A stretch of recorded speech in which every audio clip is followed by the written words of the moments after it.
Bueno, pues mirad, lo que quiero hacer en esta segunda parte, que es hasta la 1,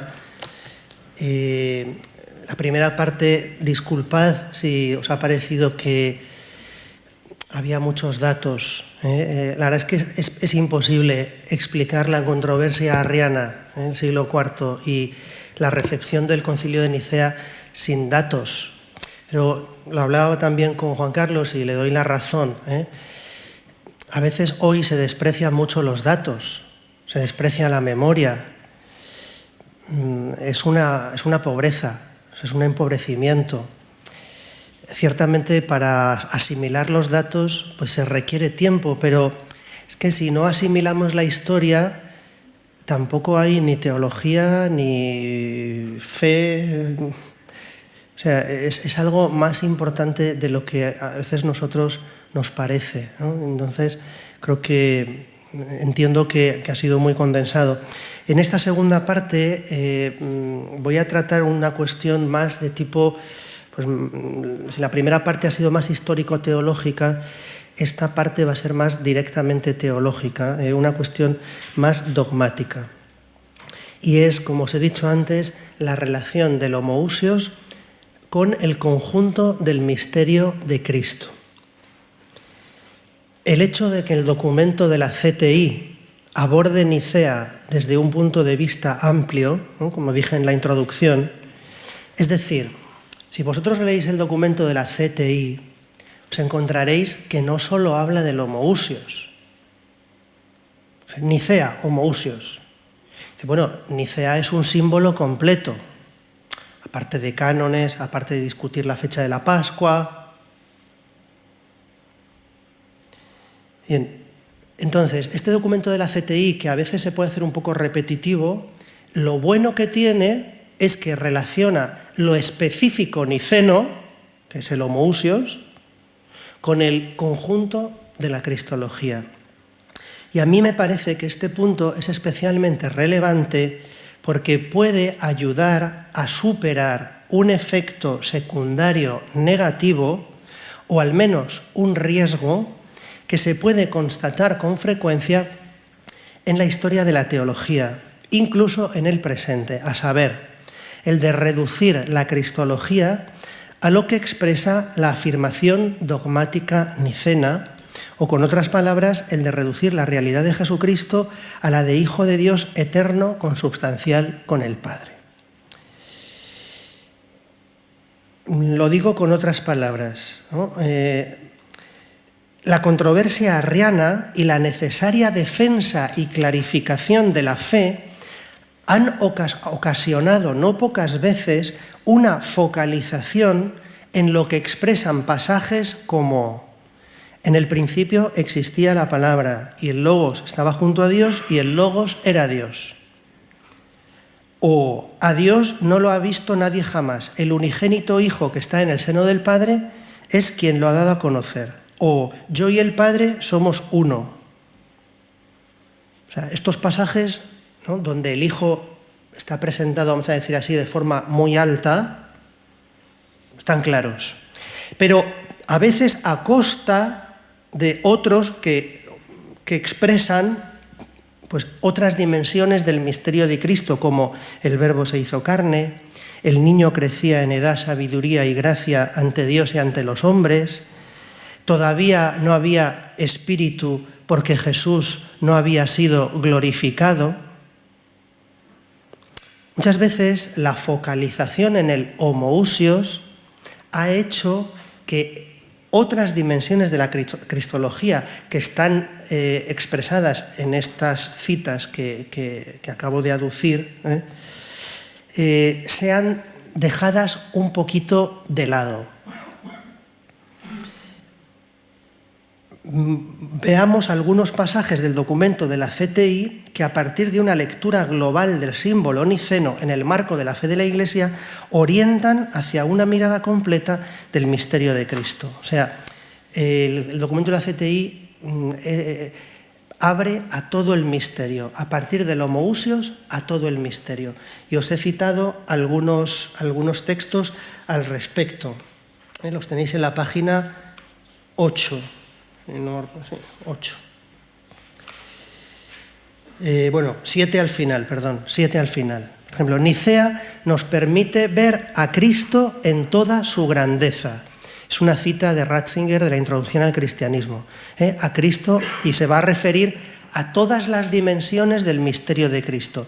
Es plenamente Dios porque viene de una virgen por el poder del Espíritu de Dios. Es plenamente hombre porque nace de mujer. El verbo que se hizo carne es la misma palabra de Dios que asume única e irreversiblemente una humanidad singular y finita. Otro pasaje, el siguiente. El realismo y la dimensión trinitaria de la salvación en Cristo culminan en el misterio pascual. Culminan en el misterio pascual. El Hijo, luz de luz y Dios verdadero, se encarna, sufre, muere, desciende al Sheol y resucita. Podríamos decir, aprende sufriendo a obedecer. Carta a los Hebreos. En cierto sentido, podríamos decir, estoy al final de ese pasaje, que el Hijo semper maior se hace verdaderamente minor y que el Dios Altísimo desciende hasta lo más bajo en Jesucristo. Y luego, el siguiente pasaje, el número 28, la plenitud del acto redentor de Cristo solo se manifiesta completamente con su resurrección. Plenitud de la salvación, donde se confirman todos los aspectos de la nueva creación. La resurrección da testimonio de la plena divinidad de Cristo, homoousios, porque es el único capaz de atravesar y vencer la muerte, pero también de su humanidad, ya que es la misma humanidad numéricamente idéntica a la de su vida terrena, o sea, el cuerpo resucitado es el cuerpo de antes de resucitar, la que se transfigura y se glorifica. No se trata de un símbolo ni de una metáfora. Cristo resucita en su humanidad y en su cuerpo. La resurrección trasciende la historia, pero ha sucedido en el corazón de la historia de los seres humanos y de este hombre Jesús. Es decir, que la cristología no es solamente el Hijo eterno consubstancial al Padre. ¿Es fontal? ¿Eso es fontal? Sí, es fontal, es imprescindible, es necesario. Pero para que haya salvación no puede ser lo único.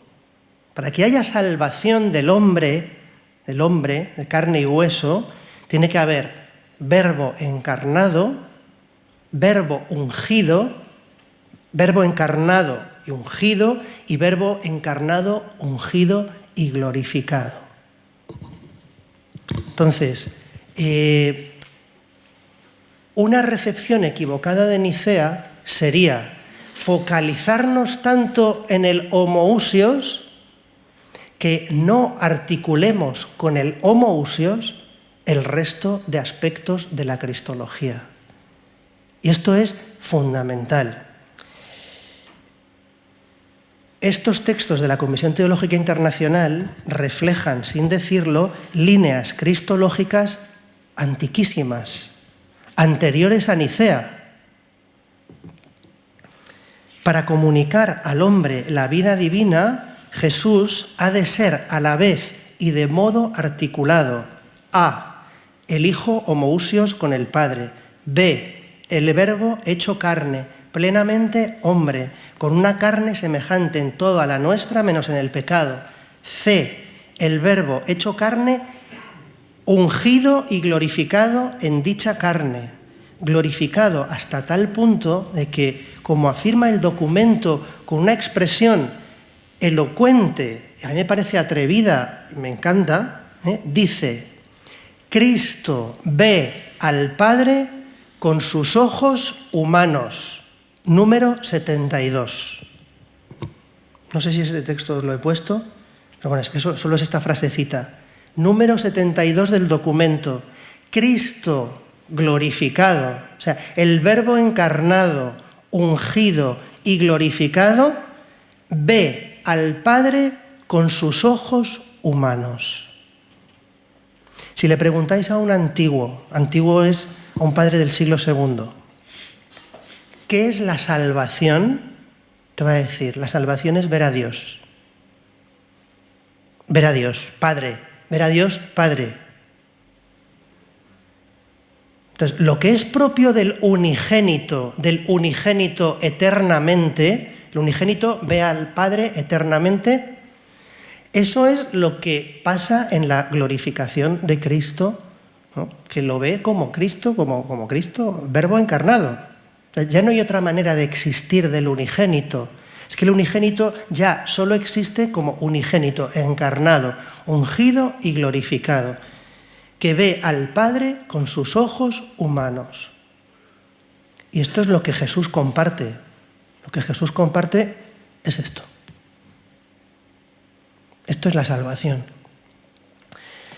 El documento de la CTI, pues, sitúa la especificidad del credo niceno sin quitarle su inefabilidad y trascendencia vinculada al misterio de Jesucristo en toda su amplitud, sin olvidar otros elementos que son igualmente necesarios para la salvación del hombre y del mundo.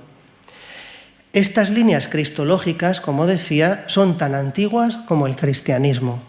Así, San Ireneo de León ya acuñó en una formulación tan feliz como sintética que Jesucristo es a la vez Salvador, salvación y salud. ¿Te parece un juego de palabras? Jesucristo es a la vez Salvador, salvación y salud. Tenéis el pasaje en el handout que os he repartido. Vamos a leerlo. Venga. El conocimiento de salvación, conocimiento salvífico, que es ver al Padre, era el conocimiento del Hijo de Dios, que verdaderamente se dice y es salvación, salvador y salud. Así, ciertamente salvación, Señor, en tu salvación te esperé. Y también salvador, he aquí Dios mío, Salvador mío, seré creyente en Él. Y salud, Dios hizo manifiesta su salud ante las naciones. Y efectivamente, Salvador. ¿Por qué es Jesús Salvador? Por ser personalmente Hijo y Verbo de Dios.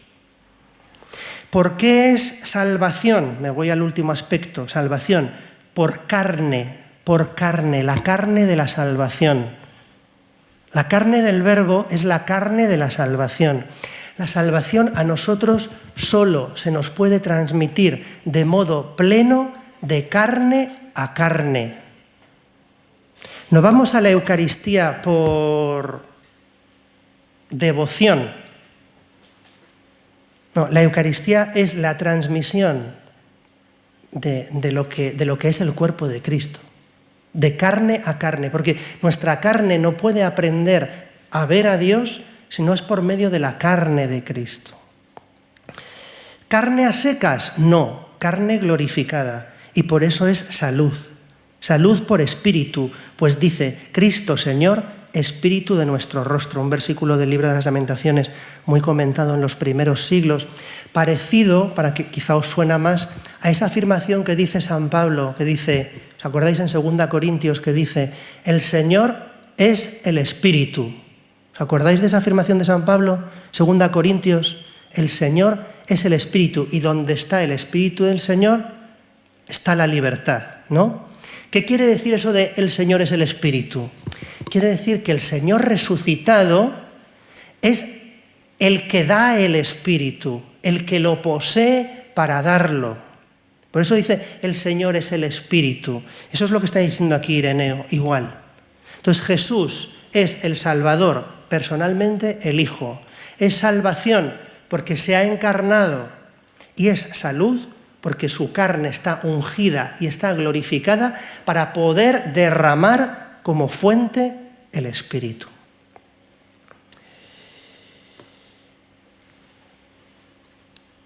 Se completa así en Cristo como primicias la divinización que en otra expresión, a mi juicio muy feliz, del documento de la CTI, cito, la divinización que comienza con el acto creador. Esta afirmación, que está en el número 18, dice, pues la historia de la salvación comienza ya con la creación. A mí esta afirmación de este documento, con la otra que os he dicho de que Cristo ve al Padre con los ojos humanos, y esta que dice que comienza la divinización con el acto creador, me parecen muy importantes, la verdad. Me ha alegrado mucho de verlas, porque, fijaos, va un poquito más allá de la Dei Verbum. La Dei Verbum distingue entre la manifestación de Dios en la creación y la revelación. No sé si os han explicado, pero en el número 3 se habla de la manifestación de Dios en la creación y no se quiso hablar de revelación. En cambio, se utiliza más revelación para la revelación a partir de Abraham. Bien, digamos que teológicamente yo prefiero esto. Porque Dios creó al hombre a su imagen, y eso es que ya empezó la historia de la creación es llamar a la creación de la nada. ¿Para qué? Para ser salvada. Entonces, la historia de la salvación comienza con la creación.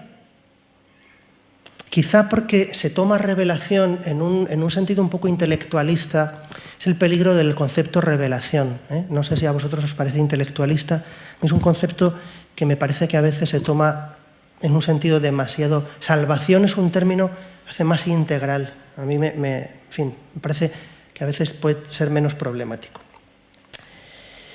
Bueno, os he citado un texto de San Ireneo, pero en realidad estos documentos de la cristología están en los textos apostólicos. Entonces, lo que quería hacer ahora es mostraros cómo estas dimensiones de la cristología, o sea, el Hijo preexistente del ámbito divino, la encarnación y ese dinamismo humano de la vida de Jesús que leemos en los evangelios, que está expresado, por ejemplo, cuando dice, pues aprendió sufriendo a obedecer, o crecía en edad, sabiduría y gracia ante Dios y ante los hombres, o todavía no había espíritu porque Jesús no había sido glorificado, o Padre, glorifícame con la gloria que tenía junto a ti antes de la creación del mundo. Eso está en los textos apostólicos. Entonces, es lo que querría ahora mismo mostraros. Se podrían aducir muchísimos textos apostólicos. Por ejemplo, en Hechos hay bastantes. Hechos 2:36. Al que el pueblo crucificó, Dios lo ha constituido Señor y Mesías. Dios lo ha constituido Señor y Mesías. ¿Es que no lo era? Hechos no está hablando de eso. No está hablando de si lo era o no lo era. Lo era. Pero Hechos lo que está diciendo es, a quien el pueblo crucificó, Dios lo ha glorificado. No penséis que porque diga una cosa es que no quiera decir la otra. Simplemente ahí trata de eso, punto. Pero ese dato no hay que silenciarlo, porque es fundamental para la salvación del hombre. Jesucristo haya sido constituido como Señor y Mesías. Yo creo que donde se ve muy bien es en el primer capítulo de la carta a los Hebreos. Entonces os propongo que la leamos. Y vamos a ver cómo están aquí estas dimensiones de la cristología articuladas. O sea, no están sistematizadas, pero están. En muchas ocasiones y de muchas maneras habló Dios antiguamente a los padres por los profetas. En esta etapa final nos ha hablado por el Hijo, al que ha nombrado heredero de todo y por medio del cual ha realizado los siglos. O sea, se da por supuesto que el Hijo que ha realizado los siglos o las edades o los mundos, como se puede traducir este término griego, aion, es el Hijo preexistente, ¿no? Es el Hijo preexistente, es el Hijo que es Dios. Él es reflejo de su gloria, impronta de su ser. Él sostiene el universo con su palabra poderosa. Esa primera dimensión de la cristología, que si queréis, luego Nicea va a clarificar cuando sucede el problema de Arrio, pero está en línea con este pasaje. En Nicea se clarifica, se confirma, porque hay un problema. Y habiendo realizado la purificación de los pecados, bueno, se supone la encarnación. Luego sabéis muy bien que en Hebreos 2, como hemos leído en el oficio de lecturas ayer, ¿no?, dice que el mediador tenía que tener nuestra carne y nuestra sangre. Es que la carta de los Hebreos es, vamos, porque tenía que parecerse en todo a sus hermanos. A sus hermanos. Habiendo realizado la purificación de los pecados, está sentado, glorificación, a la derecha de la majestad en las alturas, tanto más encumbrado, o sea, la carne de Cristo, quiero decir, porque, a ver, que el Hijo esté más encumbrado que los ángeles, ¿cuál es el mérito? Que el Hijo de Dios, esté más encumbrado de los ángeles, ¿tiene alguna relevancia? Quiero decir, esto como dicen los franceses, ¿no?, va de soi. No hay que hacer grandes desarrollos para decir que el Hijo de Dios, que es Dios, está por encima de los ángeles. Hombre, lo que es sorprendente es que un hombre, o el hombre Jesús, suba por encima de los ángeles. Eso sí descoloca. Cuanto más sublime es el nombre que ha heredado. Y ahora se va a dedicar a aducir citas de la Escritura que precisamente ilustran esta cuestión. O sea, esta cristología que podríamos llamar ascendente, pero que no es adopcionista en el sentido herético, porque no es que no esté afirmando la filiación preexistente. No, el Hijo de Dios es Dios. Primer aspecto. Segundo aspecto, articulado, la encarnación. Tercer aspecto articulado, que el Verbo encarnado tiene un dinamismo que culmina en su glorificación, después de haber realizado la purificación de los pecados y después de haber aprendido, sufriendo, a obedecer. Sin todos estos aspectos, se acabó la salvación. Si falta uno de estos aspectos, se acabó la cristología. Se acabó. Porque el hombre tiene que ser salvado de carne a carne y tiene que ser salvado por el Espíritu. Entonces, por una carne ungida. El hombre de carne no puede ser salvado directamente por el Hijo de Dios, eterno. Tiene que ser salvado por el Hijo de Dios encarnado y glorificado. Y así se entiende muy bien toda la teología, se entiende la mariología, porque el Verbo tiene que recibir la carne de María. Se entiende la eclesiología, la Iglesia es el cuerpo de Cristo. No nos reunimos por una cuestión práctica. Se entiende absolutamente la sacramentología, que el sacramento de la reconciliación no es un fastidio, es el cuerpo de Cristo que te toca. Y se entiende, por supuesto, la escatología, que no se termina en el funeral. En los funerales parece que todo se ha acabado. ¿Y por qué decimos creo en la resurrección de la carne y en la vida eterna? No sirve para nada.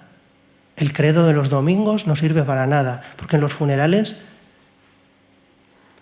una cosa es que Dios haya dispuesto que el alma del hombre en gracia transitoriamente vea a Dios, y otra cosa es que ya se haya terminado la historia de la salvación. La historia de la salvación no se ha terminado, porque si nuestro modelo es Cristo glorioso y resucitado, como celebramos en la Pascua, si el modelo es Cristo glorioso, los hermanos de Cristo son los resucitados. Entonces, la cosa no puede haber terminado en el funeral. Otra cosa es que demos gracias a Dios porque a los que han muerto en el Señor, pues su alma ve a Dios. Le damos gracias, pero a la espera de que el hombre, que que el hombre es el cuerpo animado, a imagen de Dios, el cuerpo animado, resucite de entre los muertos para vivir para siempre en el reino de Dios, ¿no?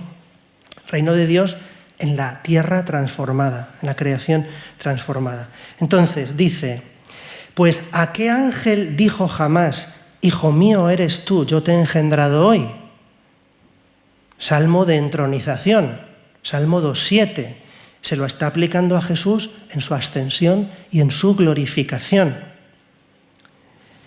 Yo creo que esto se ve muy bien, ¿no? Es un salmo de entronización, se le aplica a Cristo, no al rey davídico, no al rey de Israel, sino a Jesucristo, cuando es hecho rey definitivamente en su ascensión, ¿no? La cristología ascendente.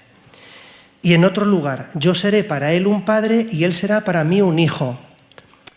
¿Es que no era antes padre e hijo? Sí, pero en la carne, la filiación de la carne, una filiación preexistente, que además esa no la compartimos con Jesús, porque ninguno de nosotros es el Hijo eterno.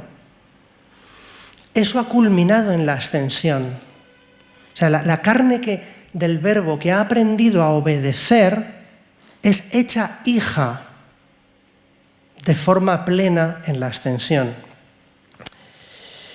Y luego dice, asimismo, cuando introduce en el mundo al primogénito, dice, adórenlo todos los ángeles de Dios. Y aquí uno podría decir, oye, esto habla de la encarnación, porque dice, cuando introduce en el mundo al primogénito, el primogénito es el Hijo, pero mirad, aquí mundo no es cosmos, es oikumene. Y dice Albert Benoit, en un libro que os recomiendo que compréis, que se llama Jesucristo Mediatore, porque creo que no está traducido al castellano, pero está en italiano. Y se podría traducir, porque a mí me gusta, es un libro que me gusta más que el famoso de Benoit, Sacerdote Antiguo, Sacerdote Nuevo. Es un libro espectacular, este de Jesucristo Mediatore. También merece la pena aprender italiano para leerlo, Dice, oikumene no es este mundo, es el mundo futuro, es el mundo del glorificado, es el mundo de la firmeza. Entonces, cuando introduce en el mundo al primogénito, se refiere también a la ascensión. O sea, adórenlo todos los ángeles de Dios. Bueno, luego siguen las citas, más citas, ¿no? Por ejemplo, de los ángeles, hace de los espíritus sus ángeles, de las llamas de fuego sus ministros. Los ángeles no son el mediador, los ángeles son ministros. En cambio, del Hijo, tu trono, oh Dios, permanece para siempre, y cetro de rectitud es tu cetro real. Amaste la justicia y odiaste la iniquidad. La pasión. Amaste la justicia en su pasión, Jesús ama la justicia y odia la iniquidad. Por eso Dios, tu Dios, te ha distinguido, o sea, te ha glorificado entre tus compañeros, ungiéndote con aceite de júbilo. Entre tus compañeros aquí son los ángeles, o sea, te ha dado un nombre sobre todo nombre. También, tú, Señor, en los comienzos, Señor es Cristo, tú, Señor, en los comienzos, antes de la encarnación, cimentaste la tierra, creación. Los cielos son obra de tus manos, ellos perecerán, tú permaneces. O sea, ya, el Cristo glorificado es el juez. Es decir, Cristo es el mediador desde el principio hasta el final. Su señorío abarca desde el principio hasta el final, pero a partir de la glorificación, ya no solo como hijo preexistente, encarnaturus, o sea, que se va a encarnar, sino ya encarnado y glorificado. Y termina con otro Salmo 109, que lo sabéis perfectamente. ¿Y a cuál de los ángeles dijo jamás? Siéntate a mi derecha, otro salmo de intronización, mientras pongo a tus enemigos por estrado de tus pies. Bueno, entonces, yo creo que este texto de la Carta a los Hebreos nos hace entender muy bien que las dimensiones de la cristología están en los textos apostólicos pues muy presentes, ¿no? Muy presentes. Y sin embargo la cristología ascendente ha dado miedo, ha dado miedo. ¿Por qué? Porque dice, uy, adopcionismo, herejía. Hombre, si no dices que el Hijo es el Hijo eterno, consubstancial con el Padre, sí. Pero si tú dices que el Hijo es el Hijo eterno, consubstancial con el Padre, no. Y no solo... Pero es que si esta dimensión ascendente se quita, tampoco hay salvación. Esto no es una cuestión de o, es una cuestión de y. Ya sabéis que es algo muy católico. Es algo muy católico. Fijaos en el pasaje de San Pablo de la carta a los Romanos. También tenéis ahí, ¿no? Pablo, siervo de Cristo Jesús, llamado a ser apóstol, escogido para el Evangelio de Dios, que fue prometido por sus profetas en las Escrituras Santas, y se refiere a su Hijo. Bueno, no me voy a meter en una cosa. Cuando San Pablo dice su Hijo, vamos en la misma línea. Nosotros, desde una lectura actual, pensamos que cuando Pablo dice su Hijo, es el Hijo eterno. Cuando Pablo dice su Hijo, en realidad se está refiriendo a Jesucristo glorioso. O sea, su Hijo no es el Hijo antes de la encarnación. Su Hijo es Jesucristo glorioso, como lo adora la Iglesia de San Pablo. Y están en ese su Hijo, están estas dimensiones de las que estoy hablando. Lo que pasa es que Pablo no se para cada vez a distinguir, que eso lo harían en la instrucción o la catequesis, en fin, la evangelización. Pero cuando Pablo habla de su Hijo, habla del Jesucristo que adora la Iglesia, las comunidades cristianas. Es el Cristo que, como dice Filipenses, ¿no? Siendo de condición divina, no retuvo ávidamente el ser igual a Dios. Primera dimensión. La primera, la fontal, condición divina. Condición divina. Sigue Romanos, ¿no? Entonces, el Evangelio de su Hijo, nacido de la estirpe de David según la carne. Segunda dimensión, encarnación. O sea, este Hijo de condición divina es nacido de la estirpe de David según la carne. O sea, el Hijo de Dios es hijo de María. El Hijo de Dios es hijo de María. Tercero, atención, constituido Hijo de Dios en poder, según el Espíritu de Santidad, por la resurrección de entre los muertos, Jesucristo nuestro Señor. O sea, este constituido Hijo de Dios en poder, esto no es la naturaleza divina. La naturaleza divina de Jesús no ha comenzado a existir. La naturaleza divina de Jesús no ha sido constituida. ¿Entendéis? Este texto no habla de Calcedonia. Este texto no habla de las dos naturalezas. Pero no es que las niegue, es que no habla de eso, porque no le interesa hablar de eso. Este texto habla de que el Hijo de Dios, que de condición divina, se encarnó. Nacido de la estirpe de David según la carne. Y segundo, que fue glorificado, constituido Hijo de Dios en poder. O sea, se entiende en esa carne que había asumido, según el Espíritu de Santidad, por la resurrección de entre los muertos. Jesucristo nuestro Señor. Entonces, no hagamos una lectura de Nicea como que, bueno, entonces es que Nicea es lo fontal, estoy de acuerdo con que es lo fontal, el Hijo eterno, Dios como el Padre, siendo de condición divina. Está clarificando estos textos apostólicos.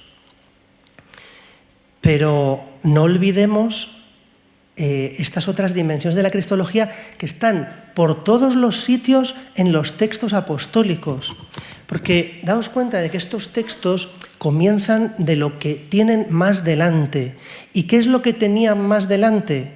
Que el crucificado había resucitado. Y empiezan desde ahí. Y entonces es Dios, es Dios.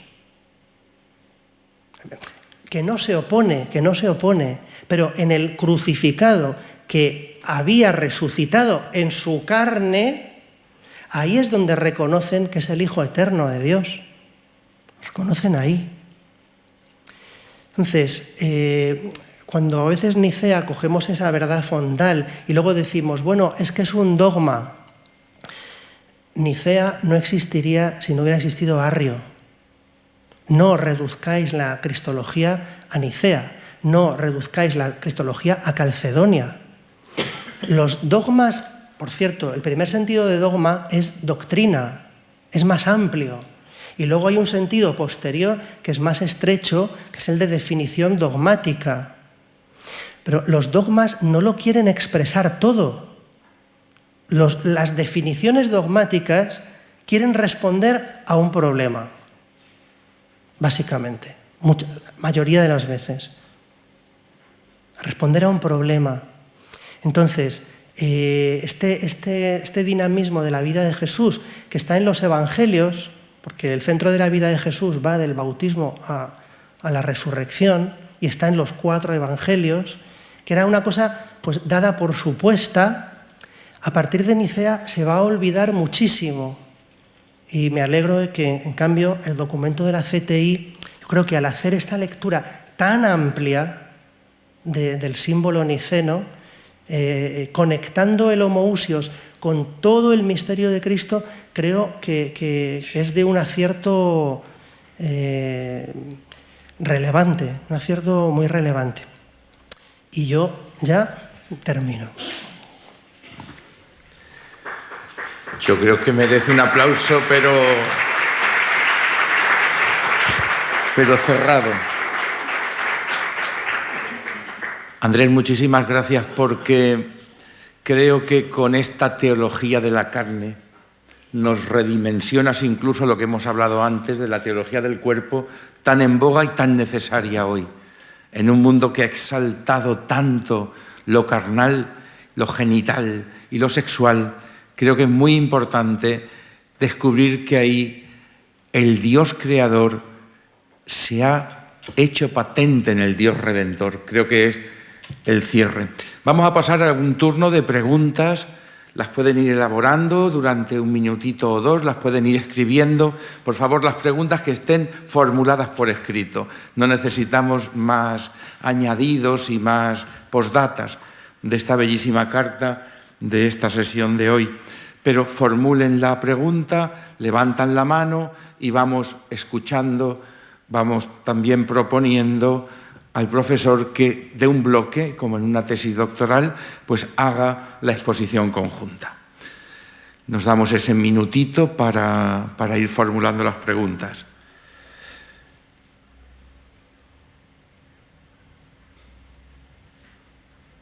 Yo, entre tanto, busco si en la biblioteca tenemos... Tuvimos aquí al cardenal Vanois, no era cardenal todavía, en este... Ya era cardenal. Le dice don Cristóbal que sí era cardenal. Y dio un puñetazo en la mesa. Pero es que esas son historias internas. Porque... Por lo de igual a sus hermanos, por este tema de los hermanos, dio el puñetazo. Porque había un sacerdote que no entendía, por ciertas espiritualidades, que sobreeleva la dimensión sacerdotal sobre el humano. Voy a decir una cosa, ya que mientras hacéis las preguntas... Claro. Pues me ha recordado Cristóbal, ¿no? ¿Es Cristóbal? Cristóbal, sí. Mira, me ha recordado una cosa que, bueno, ya me tenía que callar, ¿no? Pero ya que estamos en confianza y claro que uno va cogiendo confianza. Sí, no, si no hay problema, sí. No, es porque como corolario de lo que he dicho, el documento de la CTI saca las consecuencias para la antropología. O sea, que esto de que Cristo vea al Padre con ojos humanos tiene consecuencias para la antropología y la soteriología. Pero, bueno, leo un parrafito que no sé si os he puesto en el... no lo sé. Dice, lo dicho anteriormente no puede dejar de tener consecuencias en la visión cristiana del ser humano. Se revela en la sobreabundante grandeza de su vocación de homo semper maior. Está puesto, ¿no? Sí. Sí, sí. El símbolo de Nicea no incluye un artículo antropológico en sentido estricto, pero el ser humano, considerado en su vocación a la filiación divina en Jesús, podría calificarse como objeto de fe. Este es el número 34. Y sigue en el número 36. Somos, en cierto sentido, hermanos y hermanas de Cristo según la unidad de la misma naturaleza humana. Y yo me pregunto, ¿qué pinta aquí el en cierto sentido? En un documento que ha puesto de manifiesto esta dimensión de la cristología en su conjunto, sinceramente creo que el inconsciente se les ha... O sea, porque, hombre, en cierto sentido, o sea, es verdad que no somos... Se puede entender bien este en cierto sentido. Pues, hombre, no somos hermanos de Cristo en cuanto a la filiación eterna, no. Ninguno de nosotros somos Dios, por naturaleza. Entonces, en ese sentido, pues vale, se podría, pero no somos, tampoco ninguno de nosotros somos hijos biológicos de María. Ninguno de nosotros somos hijos biológicos de María. O sea, eso tampoco lo compartimos con Jesús. O sea, Jesús es el único Hijo eterno, Jesús es el único Hijo biológico de María. Pero en su vida como hombre, es decir, en la carne, ¿no? En la carne que ha asumido, y en la glorificación de la carne, somos sus hermanos, como lo dice la carta a los hebreos y como lo dice la carta a los romanos. Dice que, ¿no? Para que fuéramos conformes a la imagen de su Hijo, que es el Cristo glorioso, para que Él fuera el primogénito de muchos hermanos. Entonces, la verdad es que cuando he visto aquí lo de en cierto sentido, bueno, pues o se entiende como os lo he dicho yo, o no sé, pero como que ha aflojado un poco las afirmaciones apostólicas que directamente pues, hablan del hombre como hermano de Cristo, ¿no? Si tienen formuladas las preguntas, levantan la mano, por favor, y las vamos profiriendo y luego ya. Yo colateralmente tengo una pregunta. Acaba de salir una nota doctrinal sobre María como mediadora. ¿Por qué no utilizar el término María ministra? Igual que usamos el término de María hija, discípula, maestra. ¿Qué opinión tenemos sobre esa nota a raíz de esta teología? ¿Hay alguna pregunta más? Pues redondeamos así y Andrés, tienes la palabra.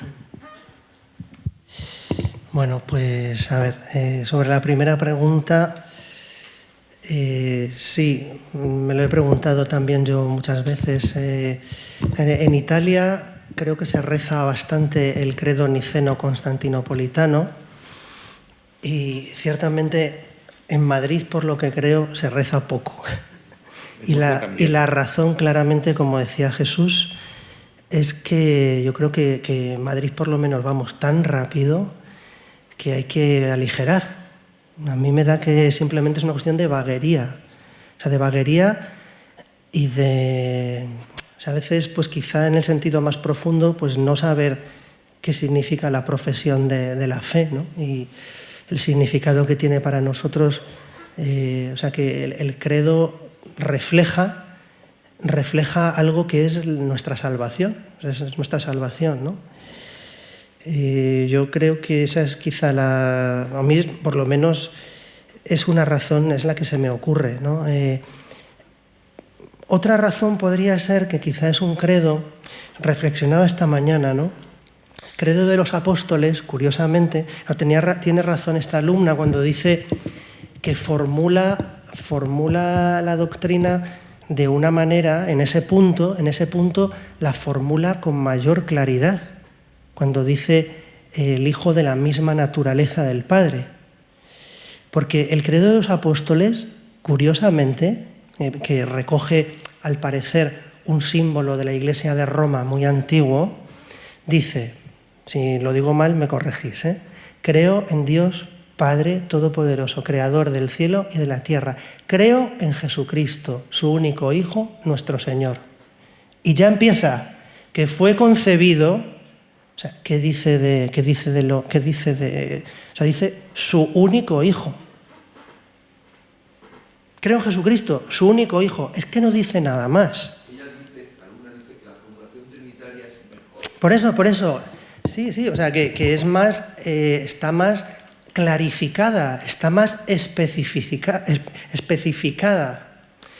Pero esto también nos hace ver, lo decía ayer me parece, que Atanasio mismo, que es el niceno por excelencia, vamos a decir así, Atanasio hay momentos que explica el misterio de la Trinidad con otras palabras más sencillas.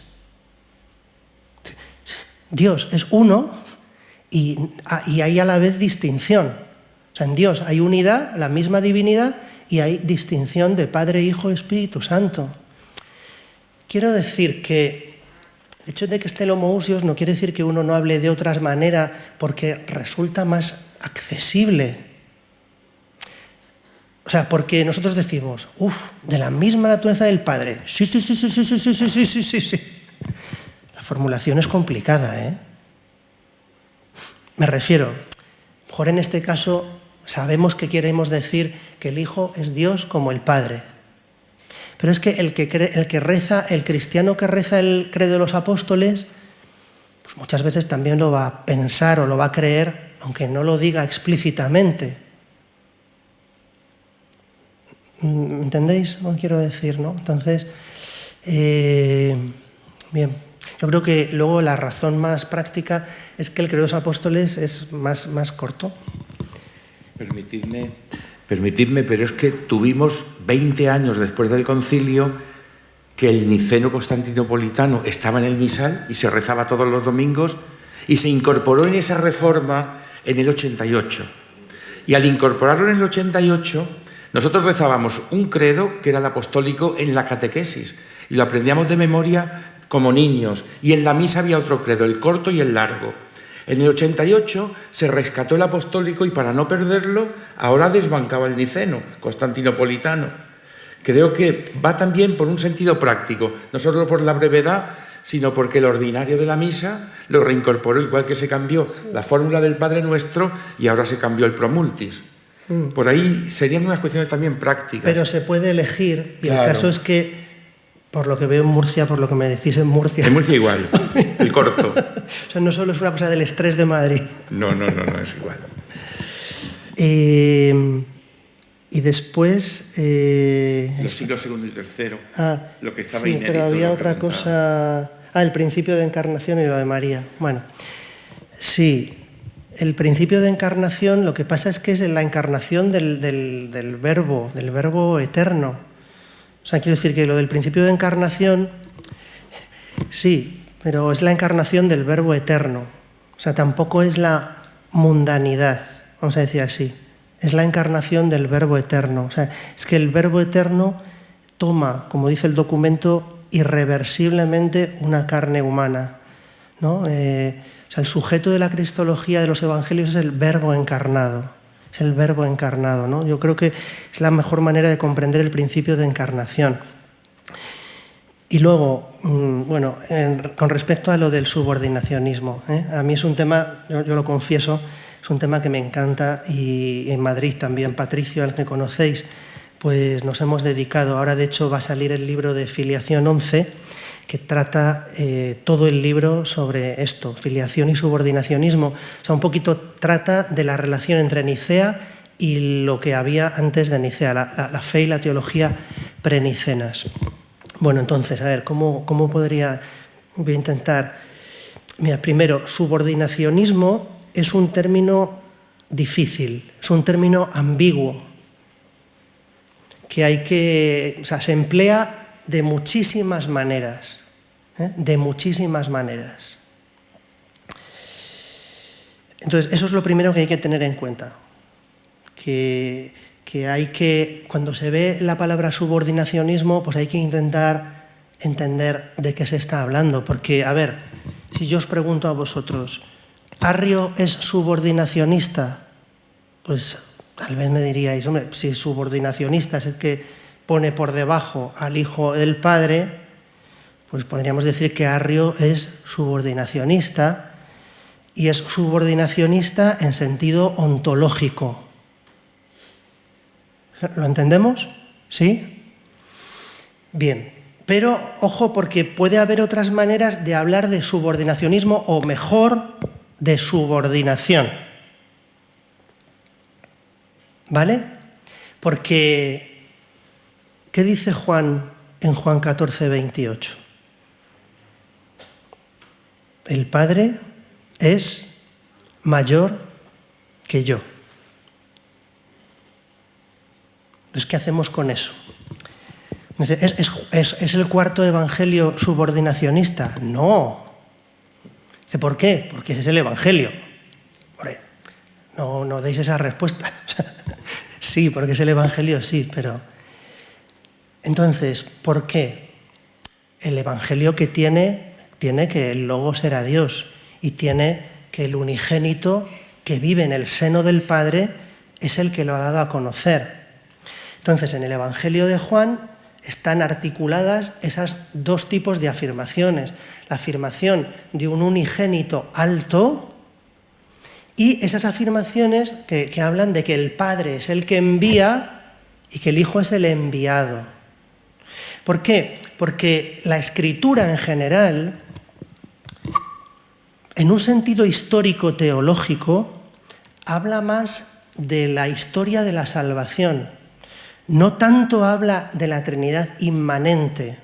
Digo en un sentido histórico-teológico. Es decir, los textos en su contexto, lo que les interesa es hablar más de la manifestación de Dios en la historia.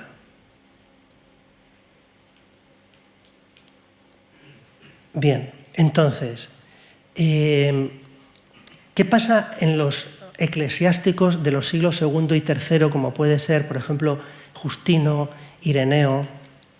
Pues mirad, nos encontramos afirmaciones muy en continuidad de las del Evangelio de Juan. Entonces, nos encontramos afirmaciones como la de el Padre es mayor que yo. De ese tipo. Justino dice, por ejemplo, que el Hijo está sometido al Padre. Está sometido. Oh. Bueno, para Justino el Hijo es otro en Dios. Hay unidad y distinción. Está sometido. ¿Por qué? Pues porque, ¿qué es lo propio de Jesús? Obedecer al Padre. Entonces, el Hijo, incluso el Hijo en cuanto incarnaturus, el Hijo incarnaturus lo entendemos, ¿no? O sea, incarnaturus es el designio de Dios que piensa la salvación, ¿no? Nos creó en Cristo antes de la creación del mundo, ¿no? Carta a los Efesios. Es decir, el designio de Dios es preexistente, no es eterno, porque si fuera eterno sería necesario, pero es preexistente. Entonces, en el Cristo incarnaturus, Dios hace su designio. Y el Hijo le dice al Padre que sí. Y por tanto, el Hijo está sometido al designio del Padre para hacer tu voluntad. Para hacer tu voluntad, como decíamos hoy, decía el Evangelio, ¿no? No hago nada que no... Este es el subordinacionismo, si se quiere hablar así, de Justino y de Ireneo. y de los autores prenicenos, no han roto la unidad y la distinción en Dios. Esto es lo que rompe Arrio. Lo que rompe Arrio no solamente es que hay una mirada económica o una mirada de taxis trinitaria, donde hay un orden, donde el Padre es Padre y el Hijo es Hijo, sino que en Arrio lo que se rompe es la unidad y la distinción. No puede haber otro en Dios. No puede haber otro en Dios. Entonces, eso es subordinación ontológica, mientras que lo otro se puede llamar subordinación económica, incluida la del Evangelio de Juan. Pero no estáis diciendo que el cuarto Evangelio es herético, no. Estáis diciendo que hay una economía y que la economía tiene una taxis y que el Hijo se ha hecho carne, no el Padre. El Padre no se ha hecho carne, se ha hecho carne el Hijo. Y en esa continuidad se entienden de la mejor manera los autores prenicenos eclesiásticos. De tal manera que lo que se puede decir es que estos autores, y además en este punto, tanto los eclesiásticos pernicenos como los gnósticos heréticos, en este punto están todos de acuerdo. O sea, el Hijo pertenece al ámbito divino. Y os he puesto un pasaje al final, para que lo veáis. Os he puesto dos pasajes, ¿no? Os he puesto dos pasajes. Como principio antes de las criaturas, Dios ha engendrado una potencia racional de sí mismo. Es decir, el Hijo nace del ser del Padre. Esto para Arrio es inconcebible. O sea, esto para Arrio, a ver, estamos en el año 150 con Justino, pero me refiero, es un tipo de afirmación con la cual Arrio, no puede comulgar, porque la generación del Hijo nace del ser del Padre,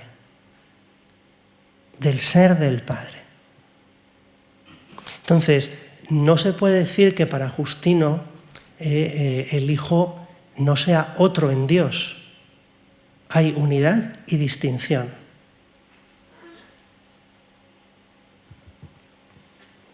No sé si alguien quiere decir algo sobre esto, porque si alguien tiene alguna duda, es importante, sí. Gracias por la pregunta. Bueno, no sé responder exactamente a tu pregunta, porque es que las cuestiones terminológicas son complicadísimas. Entonces aquí incluso habría que ver la cuestión del castellano, o sea, por qué los que han traducido el misal latino primero habría que ver qué término utiliza en latín. Se utiliza natura, porque en latín se va a utilizar en el siglo IV natura, essentia y substantia, los tres, siglo IV. Y sinceramente no sé después cuál ha sido, en el cristianismo latino, no sé cuál ha sido la evolución de los términos, que es que no tiene por qué ser nada homogénea. O sea, es que los términos tienen vida propia y pueden significar en contextos y en regiones distintas cosas diversas. Entonces, yo no he perseguido la evolución de los términos más allá. Y luego habría que ver la traducción al castellano. ¿Por qué se ha utilizado más esa palabra naturaleza que otras? Entonces, bueno, yo no lo he estudiado, Y por último, no sé si quieres, digo algo de María. Hombre, siempre, de María siempre. Hombre, además, he aprendido la importancia que tiene la señora y, pues también os lo agradezco, ¿no? Y, bueno, cuando paséis por ahí os acordáis también de rezar por mí, ¿no? Un poco. Bien, el tema de María mediadora, en fin, Corredentora, que es el documento el que hacía alusión Juan Carlos. Yo os digo cómo me gusta a mí plantearlo, ¿no? Creo que la clave es el misterio de la Asunción de la Virgen. Misterio de la Asunción de la Virgen. Creo que en el misterio de la Asunción de la Virgen se cumple Génesis 2, no me acuerdo ahora qué versículo. Esta sí que es hueso de mi hueso y carne de mi carne. O sea, eso que le dice Adán a Eva, eso se cumple definitivamente en la Asunción. Y si queréis, se cumplirá definitivamente en la escatología, cuando Cristo se una al Cristo total, a toda la Iglesia como esposa. Pero bueno, en primicia sabemos que las primicias de la Iglesia también, en ese sentido, es María, ¿no? Claro, María está ha sido asociada por Cristo a su obra salvadora. Y lo hace como única criatura. ¿Por qué la intercesión de María? Esto es una pregunta de bachiller. ¿Por qué la intercesión de María es más poderosa que la de otro santo? Siempre porque es María. Bueno, pues porque su intercesión es en cuerpo y alma glorificados, asuntos. Eso evidentemente implica que es madre de Dios, implica que es madre de la Iglesia, implica todas esas cosas, pero su intercesión es mayor porque está glorificada, está en el cielo, como decimos, en el cielo, la única criatura en cuerpo y alma llena del Espíritu Santo, ¿no? Cuerpo resucitado como el de Jesús. Entonces, yo creo que aquí está el potencial de la intercesión de María, y esto creo que es lo que hay que explotar, el fondo. Esto creo que es lo que hay que explotar. Y aquí se explica toda la mariología, se explica toda la piedad, o sea, toda la vida cristiana. O sea, ¿por qué tampoco es eso no es un añadido? No es que nos ha dado por ahí. No, porque Cristo, ¿no? Y no sé si conocéis, ¿no? Pero en ciertos grupos se reza mucho esta antífona, ¿no? O esta jaculatoria, ¿no? Ven, Espíritu Santo, ven por María. Claro, ven Espíritu Santo, ¿de dónde viene el Espíritu Santo? Pues del cuerpo resucitado de Jesús. Espíritu Santo solo tiene una fuente, que es Cristo glorioso. Pero esa jaculatoria dice, ven por María. ¿Pero por qué? Porque la comunión entre Cristo y María, pues ¿cómo nos la imaginamos, la comunión entre Cristo y María? Es una comunión inefable, es una comunión de resucitados, de glorificados. Es lo mejor estas expresiones que como dice el documento dice que esas expresiones se han utilizado. Bueno, es que las ha utilizado San Juan Pablo II. O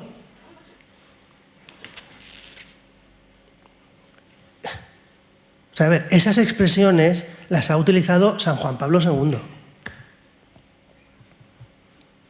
Entonces, las expresiones también tienen una cuestión que es una cuestión de oportunidad.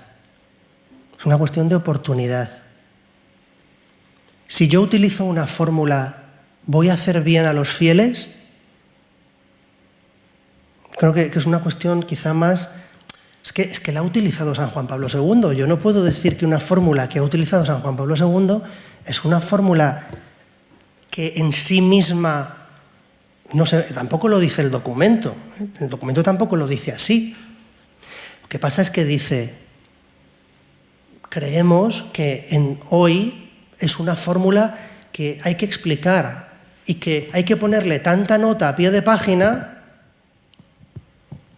porque el co, ¿no? Patricio y yo, perdón por la publicidad, somos los directores de las jornadas de filiación. codirectores. Pues estamos los dos a la vez ahí. Estamos ahí los dos a la vez. Entonces, el co, en español, por ejemplo, puede causar pues, un poco de confusión y perder que María está asociada por Cristo, que siempre tiene la primacía, es el único mediador al cual María está asociada de una manera única. Luego también están asociados los demás santos de una manera un poco inferior. Y luego está asociada toda la Iglesia con las debidas distinciones. Pero el documento lo que viene a decir es que son términos que pueden ser problemáticos. Entonces, si yo utilizo un término y luego tengo que estar media hora para explicar que el término no hay que entenderlo de esta manera, pues tal vez es mejor buscar otra manera de expresar esa realidad. Por ejemplo, a mí me gusta muchísimo esta jaculatoria de ven Espíritu Santo, ven por María. Parece que expresa muy bien el misterio de la Asunción y de cómo ese misterio tiene que ver con la vida cristiana, con la piedad. Con la piedad. Funda la piedad mariana, sin dejar de ser cristológica. Esto es lo que yo diría. Pues hemos cumplido en materia y en forma, hemos cumplido en previsión y expectativas y reiteramos nuestro agradecimiento y ven por el AVE cuando quieras. Aquí tenemos, creo, mucho que aprender, mucho que compartir y prepararnos para una misión que nos desborda, pero que parece que es la nuestra. Pues gracias a todos vosotros, al centro, a Juan Carlos, al seminario, a los formadores y a todos los seminaristas.